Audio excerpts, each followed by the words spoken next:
Primo Carnera, a clay giant, an astrological portrait by Ciro Discepolo. Why write even briefly about Primo Carnera? First, because the centenary of his birth is approaching.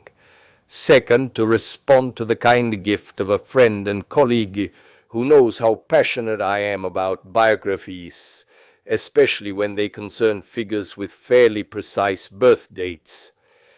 As many of you will remember, our Italian giant and Italy's only world heavyweight champion was born in Sequols, Udine, now Pordenone, on October 25, 1906 at 2 p.m. The first question that obliges in a biography like this is, was Carnera really a boxer?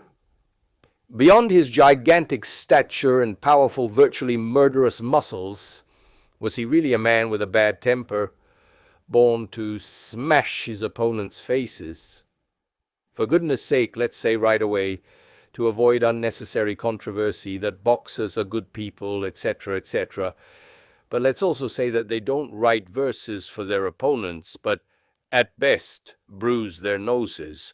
Well, how can we think of Carnera as a villain if his two dominants are the Moon and Venus? Impossible. He says, but isn't Mars in the seventh enough? Perhaps, but how would one explain then a life lived entirely in a foreign land, with a sun in the eighth and not the ninth? More likely the time needs to be moved back at least half an hour, which would make us lose the dual dominant of Moon and Venus, but also Mars in the seventh.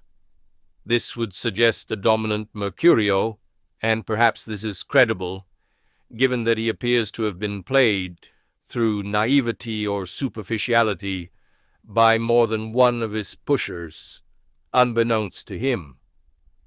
Even the glorious Encyclopedia Britannica casts doubt on the transparency of his fights, which earned him the world title in 1933, by knockout against American Jack Sharkey, whom he lost just a year later by 11th round stoppage in his match against Max Baer.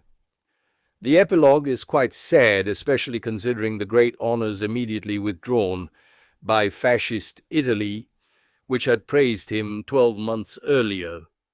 He ended his career as a fighter catch,